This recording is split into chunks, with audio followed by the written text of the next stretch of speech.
What's up, guys? It's Steve here, back with another video. You might be asking, why am I wearing a pink sweater? And my answer is Because I want to.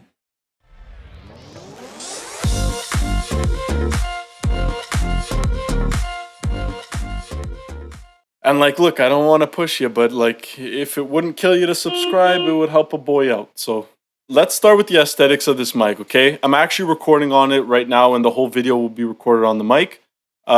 The reason that I wanted to get this mic in the first place is because I thought it was very nice looking. I thought it was a little bit more modern looking than some of the other mics. Granted, some of the other mics may have better build quality in terms of like being made out of, I think it's steel, and this one has some plastic on it. When you look at it, it doesn't look cheap by any means, but sure, if you're nitpicking, you're gonna notice that some of the other ones are built a little bit better, but this mic is super nice and I'm super happy with that. Looked as good in person as I thought. So basically, you have a few options.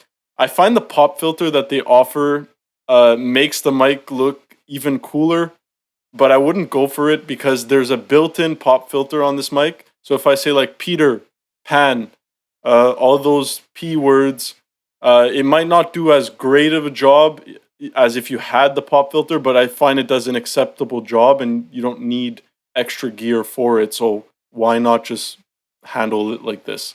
If you're someone who's doing it for professional work and maybe, like it's easy to justify the additional cost for the pop filter, go ahead. It's not a bad call. It's just I'm not going to do it, at least not for now. What I also really like about this mic is the convenience of the button. And I say button because there's only really one button on it that allows you to switch the volume on the mic, on the headphone, and and kind of mix your audio between the two. So I find that really cool that it's just all on the front and you don't need to go to the back of the mic. It allows you to be able to do it kind of on the fly as you're recording. So if you're streaming or anything like that, it's going to be fantastic. And it also has a capacitive touch mute button on the top. So if I go like this, and if I just tap it again, all of a sudden you hear me perfectly. So what's cool about that one is also because it's capacitive touch, when I touch it, you don't even hear the click.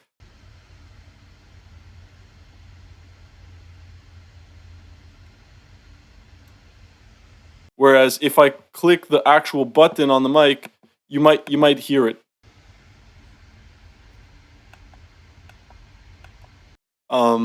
So not a big deal, but pretty cool to know.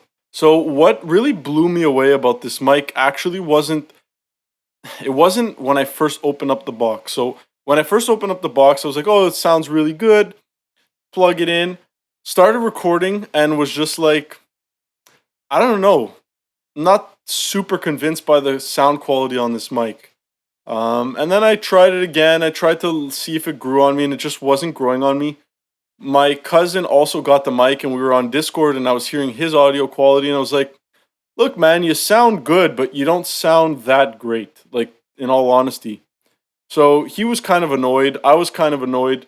And I was like, look, I really want to like this mic and I want to give it a shot before I return it. So let me look into things. Like, why can't I get better audio quality out of this mic? What I found out through an update on the Wavelink software, which is provided by Elgato, is that you can now add VST plugins. And essentially what that does is it allows you to add different effects on the mic, which allow you to tailor it to exactly what you want, essentially. In reality, it ends up, if you tune it right, making your mic sound like a $2,000 mic if you're really good at kind of playing with it. So my mic right now sounds way better than it did at the beginning. And just to show you guys, right after this clip, I'll show you what it sounded like out of the box. And then you can compare and see what you think.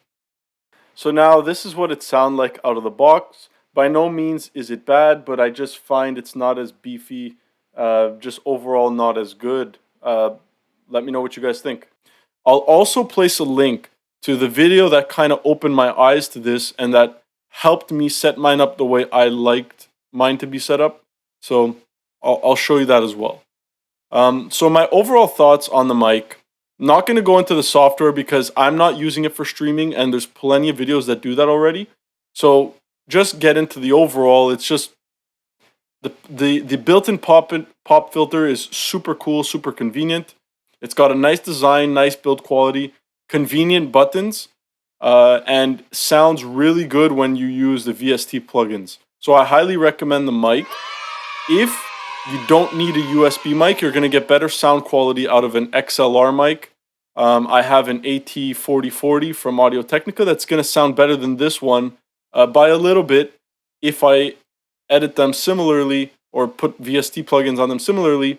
But for a USB convenient option, this one's fantastic. So I highly recommend you pick it up. I'm curious to know what you guys think if you have the mic, or what you think on the aesthetics of the mic. So please feel free to subscribe. It really means a lot to me, and I'll see you guys on the next video.